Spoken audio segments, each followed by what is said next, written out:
Hello and welcome to another episode of Straight Talk About Sales with Dr. Nadia. I am super excited about today's episode because I am interviewing my good friend and colleague, Isha Cogborn.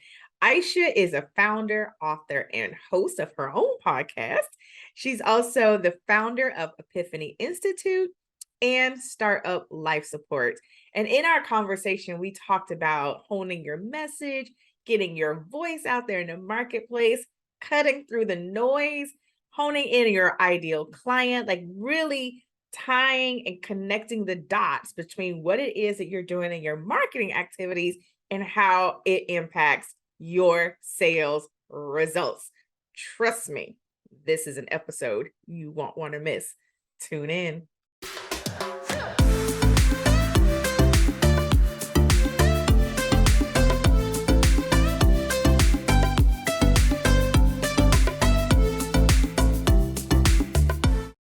Hello and welcome to another episode of Straight Talk About Sales. I am so excited for today's guest.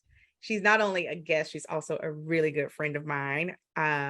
Welcome, Isha Cogborn, who is founder of Epiphany Institute and Startup Life Support. Welcome, Isha. Thank you so much for having me, Dr. Nadia. I'm excited you're here. So let's start with you just kind of giving us a picture of what brought you to where you are today in terms of the work that you do with your clients. In terms of the work that I do with my clients, let me tell folks what that work is so then they'll understand how I got here. But I work with experts and thought leaders, consultants, folks whose product is really their knowledge, and I help them to build their platforms. Keyword here, key phrase here, without burning out. And that's so important to me because there are so many people out there that are getting the advice that, oh, you need to be on every platform out there. You need to be on TikTok. You need to be on LinkedIn. You need to be live streaming 25 times a day. You need to have a podcast. You need to be speaking. You need to write a book. And it's like, okay, how in the world are you all doing all of this stuff and still serving your clients at a high level? And I don't know, maybe some folks just have a much greater capacity than I do. And if you do, and you can be on all those platforms and do all that stuff and still do the work, more power to you, go do it. That's not my story. And it's not the story for the people that I work with either. They are overwhelmed and trying to figure out, okay, yes, I want to reach more people. I want to help more people. But at the same time, I am not trying to kill myself in the process. So in the work that I do with them, it's really important that we get your message tight so that it's cutting through the noise, that you know clearly who your audience is, and then figuring out, now, where are those platforms where you need to show up? And it's not all of them, where you are actually going to be able to reach your audience. And hopefully it's a platform that either you already will enjoy using or you can learn to enjoy using. Right. Because if it's something that you don't like doing, you're probably not going to be consistent with it. So that's the work that I do. And, you know, again, it's just really focused on how are we cutting through that burnout, because a lot of people are running away from putting themselves out there, period, because it just all feels too overwhelming. So good. So somebody may be wondering, like, okay, Dr. Nadia, this is all about sales, right? But I know all too well that when your message is off, or you're too tired doing all the things, or you're doing all the things, but you're attracting just anybody, like it ultimately impacts your sales. So one thing that you mentioned, Isha, was getting your message tight. Like, who you're talking to doesn't just boil down to when you're in a sales conversation. Like, it starts long before you get to that point. So tell us more about, why is it so important to have a tight message, and how do we tighten it up? Well, the way that the reason it's important is because people have so many messages coming at them already. I forgot what the stat is, but it's something like 20,000 messages or impressions a day we're bombarded with. And so why do you think that they should listen to you. And as important as what you do may be to you, and if they listened, it may be just as important to them. But the task is, how do you get them to listen? And so you've got to be able to really make them feel like, okay, she gets me. She's walking around in my head. She understands my problems. Like, you're speaking to the needs that I have, all of those things. Because if not, then I don't have time to listen to you, lady. You're great at what you do, but I don't have it. And so when we look at how do we get that message tight, it really comes down to, first of all, understanding who it is that you want to serve and the problem that you solve.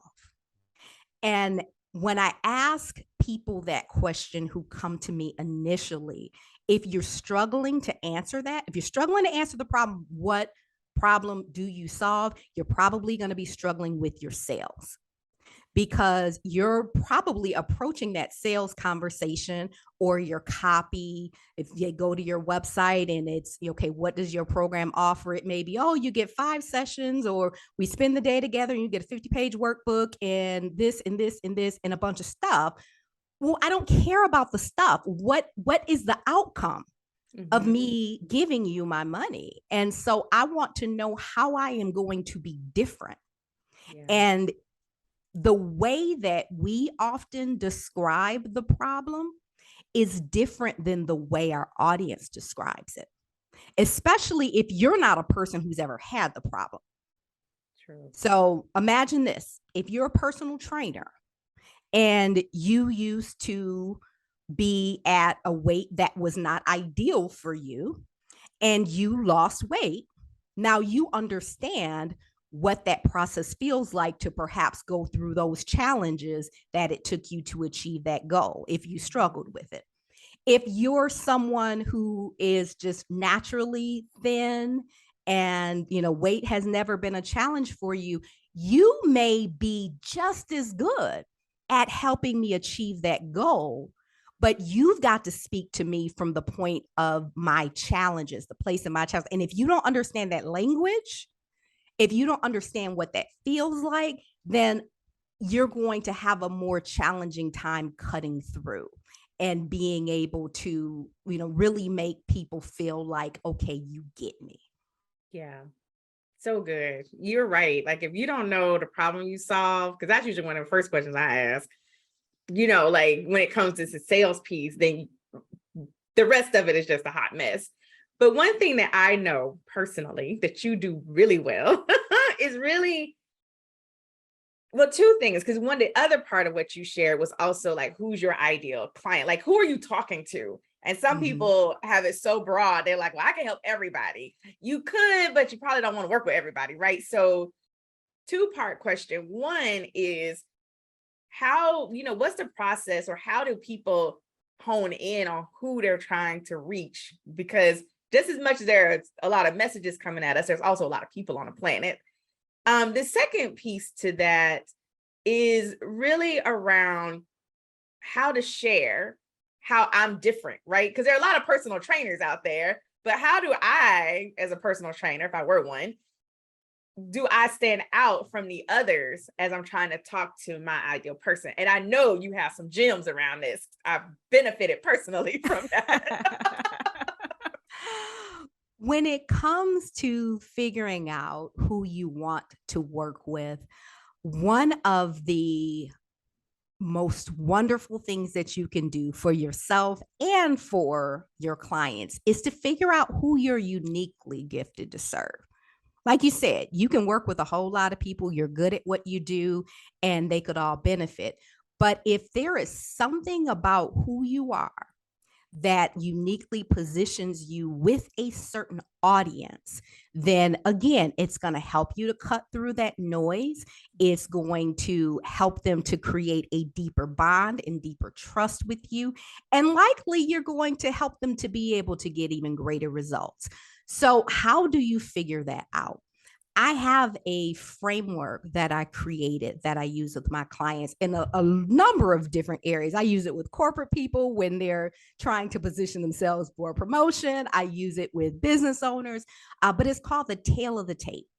And I won't get into the whole setup of that, but essentially, TAPE is an acronym that stands for your talents, abilities, passions, and experiences. Your talents, what are those things that you're just naturally gifted at, or your gifts, your abilities, the things that you've learned to be really good at. But here are two things that may really help you to identify the audience you're uniquely gifted to serve. What are your passions? Those things that get you really, really excited or make you really angry. And that could look like, we think passions, you may, oh, I love to read. But your passion could be something like, you know what? I hate to see it when people are living beneath their potential. And that may drive you so crazy that in the work that you do, that's a big piece of what you're trying to help people to overcome. That's a passion. It may not really have anything to do with the work you do. That could apply to any industry and any service that you're providing. But if that is an underlying passion of yours, then it may help you to say, all right, if I'm really passionate about helping people who are struggling to live their full potential, let me find those people. What do they have in common? Are they, people who lack self-confidence, who maybe have gone through trauma, any number of things, so what is it, when you look at your passions, that there may be some way to connect that to your work, something that's inherently inside of you. Another thing is your experiences. And this is by far like my favorite thing to help people to look at. And when we talk about your experiences, we're not talking about your resume, we're not talking about your education, but what are the things that have happened in your life, good or bad, that have shaped who you are, the way you see the world, and the way you relate to people? I'm going to say that again because you might be driving, you couldn't write it down. What are the things that have happened in your life, good or bad, that have shaped who you are, the way you see the world, and the way you relate to people? And when we think about an experience like that, look at your life. Look at each stage of your life. When you were growing up, were you a good student or did you struggle in school? Based on that, that may have shaped the way you see the world. Think about your adult life, in your career. Were you always feeling like you were an overachiever or somebody that was, on that track for high performance, or were you always the underdog? Other life experiences. Did you grow up in a home where things were shaky? Did you grow up where there wasn't a lot of money? Or maybe there was, and you felt like, things should just come to you easy. And so that gives you a different perspective. So no matter who you are, there are things that have shaped who we are, the way we see the world, and the way we relate to people. I run into women in particular a lot who will say things like, oh, I just don't like women, or I don't get along with women. Why? That comes from something that has happened in your life. Mm-hmm. There was an experience that shaped the way you relate to other women. So mine your life for those things. And as you look at the work that you do, is there some element of your passions? Is there some element of your life experiences that will allow you to look at that and say, you know what, that will be a good audience for me? You might sell life insurance, but perhaps you have a special needs child. And so that gives you a very unique perspective. And so you may say, I'm going to really focus on families that have special needs children because I can help them to think through some things that a regular person doing this work, a regular person, don't, I don't mean that, but someone who doesn't get it because they haven't lived that experience, they wouldn't think about those needs that you have. Right. So dig into that stuff. And it may be stuff that you want to run from, that you may even be ashamed of, you don't want to talk about, you don't want to acknowledge, but it just may be the thing that puts you in a position to be able to really differentiate yourself in a marketplace and serve people in a way that you never thought you could. That was a mouthful. I'm like, where are the notes, right? But I already knew, so I had inside scoop that was coming. But one question I want to ask Isha, because I feel like, especially coming from corporate, right, having a corporate background where you are encouraged a lot of times to separate who I am at home from who I am at work. And now you are an entrepreneur and people like yourself are inviting me to start sharing these stories. How do people reconcile, especially the stories that I don't want to talk about, right? Like there's some things that I would rather sweep under the rug and pretend that they didn't happen. What are some of the benefits of not doing that? Well, I will say one thing. I tell people all the time, and especially when this comes up a lot when I'm training speakers. And, we're looking for those stories that are going to connect to the heart of your audience, right? And sometimes those stories that people may want to tell could have some details in them that are still raw for you. And if you're not healed, leave it alone. Don't talk about those things, because you don't want to, basically treat your audience as your therapist. That's not what we want to do here. But if you're in a place where you can talk about those experiences with perspective that your audience can benefit from, and if they find themselves in similar situations or that they've been in those situations before, there is an opportunity for you to edify them and give them something valuable, then you just have to ask yourself, is that worth talking about? Now, if it is highly uncomfortable for you, if you feel like, oh, if I share this, it's going to tear my family apart and blah, blah, blah. Now, we're not doing that for the sake of a sale. But if you feel that, you know what, talking about this side of myself or talking about this particular experience that I went through, while it's uncomfortable, and maybe you consider yourself a very private person, because it's funny, because people that don't know me think that I'm, very outgoing in terms of sharing things about my life.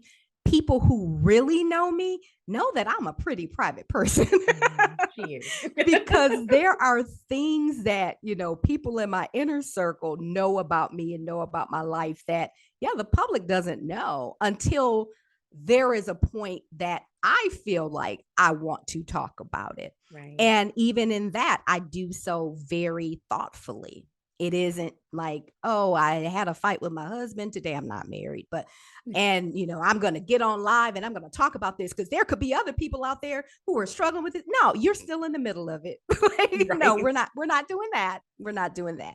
So it is, are you at a point that you're healed and there are valuable lessons that others could benefit from in what you're going to share?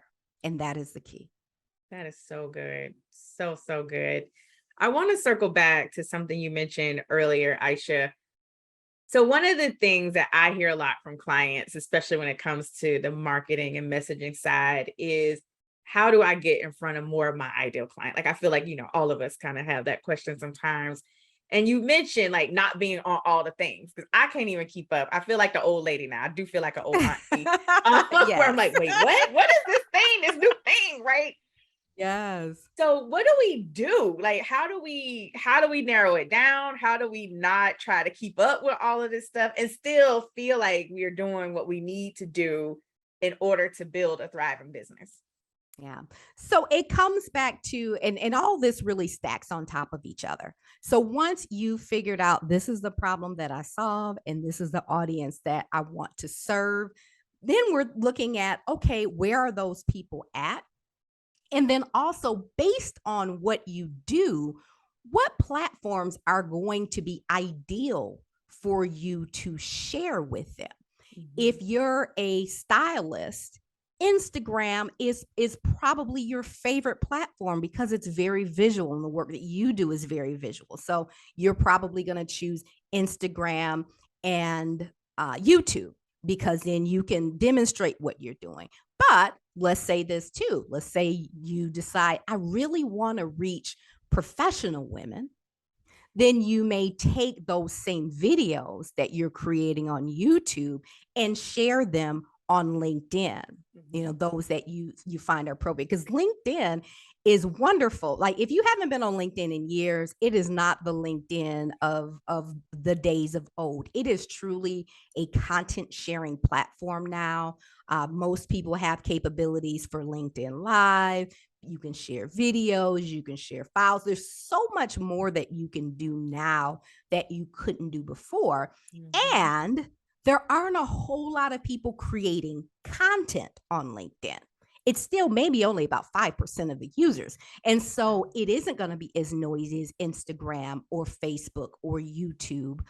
And because there isn't as much original content, your content is going to have a longer shelf life. And so consider it that way. So always looking at ways to leverage that. If you are creating content for one platform, how can you leverage it for others, and being able to slice it and dice it? If you do a video, then how can you take that video and now I'm taking a 30-second soundbite, a 60-second soundbite, and I'm posting that on other platforms, or I'm pulling that powerful quote that someone said and I'm creating a graphic out of that. So it isn't about having to create 50 million different types of content. It's how do you take it, have what is really your cornerstone content, and it could be a podcast, it could be a live stream, it could be your book, but how do you fully leverage that across different mediums and whichever platforms that you choose to use? I love that. Yeah, there are a lot of choices, but we need to be focused. Yeah. Because, and I mean, think about it too. If you're creating content and it's on 50 gazillion different platforms, are you going back and engaging with people on those platforms? So if somebody comments on it, does that comment sit there unanswered for 3 months? So that's not a good thing, So, really Ouch. pick, these are the stepping on toes over here. So, where are those platforms that you're going to show up, where your people most likely are and want to engage? And then you can say, like for me, Instagram is really not my thing. I have a presence on Instagram and I probably post to Instagram twice a month because I know people are there, but I am decidedly not an Instagram power user, but I exist there. I don't exist on TikTok. I have no plans to exist on TikTok. So I know it's a great tool. I know it's just not my thing, and I have no FOMO about needing to be there.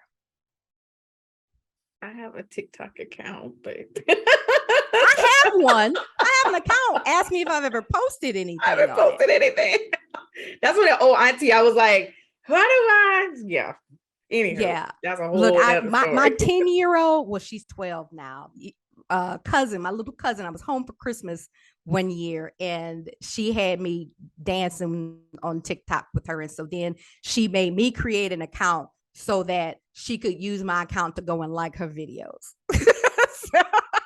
That's how I got an Instagram account. It had absolutely nothing to do with me. It was a young person in my life. I was like, Auntie, give me that phone. I was like, oh, okay. Yes. So you talk about stories, and I know stories, we talk about, you hear it a lot in sales, but also in marketing and messaging. And one of your many talents is also helping your clients with not only stories, but leveraging speaking. But I think sometimes when it comes to speaking, we put that in a box, right? Just this speaking looks like this, whatever this is, and you put it in a box. So one thing I would love for you to expound on is not only just leveraging different stories, which I think you did a great job of talking about why we should do that, but how do we leverage speaking, and what does speaking really could potentially look like for those of us who may be interested in leveraging that in terms of our messaging and our marketing. Yeah. It's funny. I met with a client. We had a full day strategy retreat last month. And one of the things that she told me, like, she does a lot of trainings. Like, she had a training company. So she's very comfortable doing that at very high levels. But she says, well, but I don't do keynotes. And as we dug into it, the reason that she felt I don't do keynotes is because in her mind, keynote looked like Les Brown. So she saw someone very high energy, moving across the stage, being very dynamic, all of that. But keynote can also look like I have slides and I'm teaching. It can also still be interactive. If I'm doing a keynote, I'm still typically giving the audience some type of work to do because I want there to be a strong takeaway. And so beyond thinking about, if we're talking about speaking, a good thing to know is what your style is. I call it your platform personality. And I actually created a quiz to help people figure this out. If you're a motivator, then your speaking style may be very much, I'm telling stories, I'm encouraging people, I'm going to make people feel like they can go and conquer the world. If you're a teacher or if you're an expert, it is really going to be about sharing information to get someone to be able to do a thing, to accomplish something. So if you're an influencer, you are probably not an expert, but you may have the ability to be able just to reach people, to connect with people. You may know a little bit about a lot of different things. And so you may be bringing other people in to share and to talk about things. So knowing your style can take some of the angst out of speaking. But once you know your style, looking at those opportunities, is it keynotes? Is it trainings? Is it being on panels? There's free speaking versus paid speaking. If the goal for you is, I want to be in a room full of my ideal clients and get them to purchase my product or services, then you may be willing to go somewhere and speak for free because it's about building my list or getting in the back of the room and being able to sell my products or services. If you're somebody like me, who a big chunk of my revenue and what I do and the value, the service that I provide is actually speaking and training, I expect a check. So checks are nice. Yes. So it's knowing how to leverage it when it makes sense for you. If you're just getting started and just need to really cut your teeth and build your confidence, then you may say, okay, I'm going to speak to some random audiences that may not always be my ideal client because I just want to get some experience, or I want to just be able to post pictures or video of me speaking. So you're there just to create content, perhaps, and not necessarily to sell product or to sell services. It isn't so much about the audience. It's kind of more about you in that case. And that's okay if you go into it knowing that. But in other, once you evolve beyond that, if you're saying, I'm going to take this speaking engagement, you really want to think about, is it worth your while? You want to be strategic because speaking still takes time, still takes energy, still takes preparation, at least it should, because you don't want to go and stand in front of an audience and wing it, because that is a poor use of their time to have to listen to you wing it. No matter how good you think you are, you still need to respect your audience and prepare.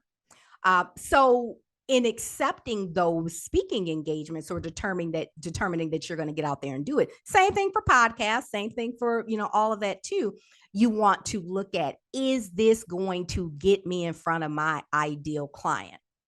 And it may be a smaller stage or a podcast with a smaller following. Like, you may get really excited to get that 5,000 person audience or that podcast that was, highly ranked. But if they aren't your people, it's good to stroke your ego. It feels great, but it may not lead to new sales. And so don't get so caught up in the size of the crowd or the platform. Focus on if these are your people or not. That is so good. I see that, especially, on my side, because, by the time we get to do our part, that part has been done. And I can always tell, when we're talking to people, I'm like, what did you do? What Right. did you do to get these people to this point? Because you can tell when it's done well and when it's not. Yeah. Um, And so, when you think about that, I just want to camp out there for a second. Excuse me. If you're using speaking as a part of your marketing strategy, yes. so you're saying, all right, I want 3 speaking engagements a month. That ought to give me this many leads. If you're not in the right rooms, if it's not the right audience, it's not going to lead to the sales results that you want. So then again, you are wasting your time. Unless, again, you're just there to get that experience or for those photo ops. Yes. And that's a very good distinction. So I want you to expound a little bit more on the speaking thing. I know this is like something that you do a lot of in your Mm-hmm. work, especially in the platform for Purpose Incubator. Um, when you're thinking, because I hesitate because I'm like, I don't know which is worse, but I think speaking is probably the one that people hate the most or most fearful of versus sales. Is speaking and Yeah. sales. Like, I don't want to do either Yeah. one of those. I was like, but I think speaking takes the cake because most people don't have to really think about sales per se. So, what are just some tips or strategies to build my confidence up? Because I remember the first time somebody looked at me and said I needed to be on the stage, I was like, girl, you lost your mind. Like, that is so not my calling. Because I was like, I don't want to do that. Obviously, I got over it. But when someone in the audience is like, wait a second, you want me to do what? Like I was, how do they build up their confidence and build up their voice in order to get out there in front of their ideal clients to build their business? Yeah. I think the first thing is to disown yourself from the notion that this is about you. Mm-hmm. So many people struggle when it comes to speaking because our energy is invested in, I want them to think I'm smart. I want them to think I'm dynamic. I want a standing ovation when I'm done. We make it all about us.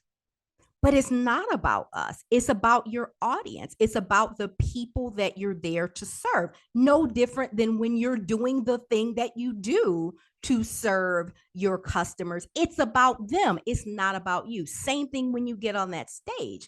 And so in your preparation time, you're thinking about what do they need from you? What problems are they walking into that room with that you want to rid them of by the time they walk out, or at least get them on that journey? And so when you focus on your audience and their needs, you're going to think less about how do I make them feel I'm special. So that's number one. And number two, don't compare yourself to other people. There are people who are naturally gifted speakers. There are people that have been doing it for decades and have learned to be good speakers. And then you're wherever you are in that spectrum. And that's okay. And so focus on your own journey and getting good at this just like anything else. But if you get up and you speak and then the person comes after you and like, oh wow, the audience was so much more engaged and they were laughing and they clap louder, and then you go home and you think you're a failure and then you never want to do it again. But here's the thing.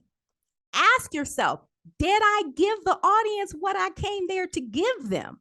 If I came there to give them information that was going to help them solve a problem or to inspire them to make a different, to make some type of change, did I do that? And if you did that, you were successful. It's not about, how loud the applause was or how engaged they were. Yes, we want them to be connected, but that can look different based on the style of speaker you are. If you're a teacher by nature, you're probably not going to have people, screaming and yelling and cheering and on their feet and doing all that stuff like a motivator might. And that's okay. Did the needs of your audience get met? If the answer is yes, then you were successful. And then the third thing I would say is just to remember, again, it is a skill to be developed like anything else. When you did anything for the first time or the second time, you probably were not great at it and you probably didn't feel very confident. And speaking is no different. And so if you go into it the first few times and you're extremely nervous or don't feel like you've done well, that isn't an indicator of what your future is going to look like as a speaker. It just means you need more experience. And so allow yourself to develop, get those reps, get training if this is something that you want to do on a regular basis to speed up that learning process. Go to Toastmasters. Toastmasters is a very low investment way to build those speaking skills. Look, I was in Toastmasters I think I was 15 years old. We weren't even legally old enough to join.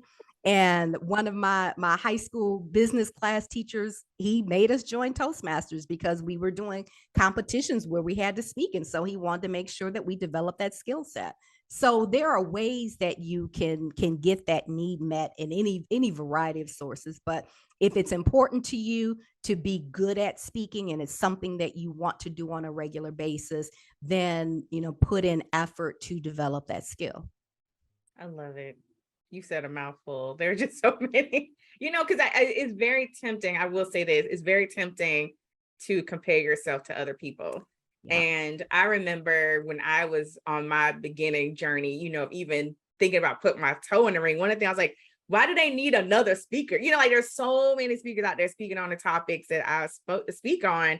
And I remember Kathy sat me down and she was, Nadia, there are people out there that need to hear your voice. They won't, I could say the same exact thing. They won't receive it from me, but they'll receive it from you. And that was a big thing for me to be like, girl, like you said, get over yourself. This is not about me. It's about the people that I'm called to serve. And so that was such a huge thing I have to continue to remind myself of sometimes. Yeah, that is so true. I mean, when we think about books, you just wrote a book on sales. Yep. If we go to Amazon and we say how many books are there on sales, there are thousands of them, but not yours, with your voice and your stories and your experiences. Exactly. It's true.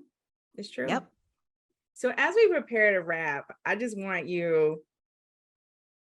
So I'm gonna ask my question, but you may think there's something more important that we need to share in this episode. What are some of the biggest mistakes you see clients or even other people making as they are working to, build their platform, cut through the noise, and really get their message out in the marketplace? One of the biggest problems that I see people making is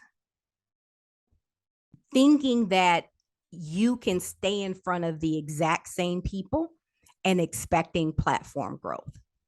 So if you have, if your focus is, social media marketing, or you're looking, anything that you're looking to do, if you have a podcast, whatever it is, book sales, anything, if you're saying, oh, I want to see my audience grow, I want to see more of my ideal client, but you're just talking to the same people over and over, you can't expect anything to really look different, because whoever is following you or connected to you, that's your ideal client, they probably have even, already made their decisions about whether they're going to work with you now, whether they're going to work with you later, whatever that looks like. But you've got to continuously get in front of new people. Mm-hmm. And so what does that outreach look like? And so if it is, that's what makes speaking and podcasting and, all these other things so powerful, because it does allow you to expand your reach. And especially if you're looking at, how do I get on other people's platforms? So it's great to say, okay, I'm going to start my own podcast. But if I look at you, Nadia, one of the things you did for years before you started your own, you were on other people's podcasts. Mm-hmm. You're still on other people's podcasts. Mm-hmm. So then by the time you launched your own, you had an audience of people who wanted to hear what you had to say.